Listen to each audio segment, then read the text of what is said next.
be technology ready to take part in this huge $680 billion US dollars enterprise.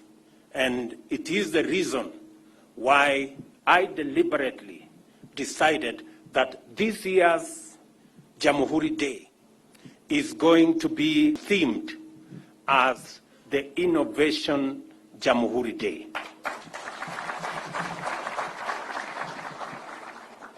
And I have, instead of inviting the usual people who we invite, I have decided that I am going to invite our technology leaders worldwide, from Facebook, from Google, so that we can share with them and they can share with us the opportunities that exist in a world that is increasingly becoming a digital world.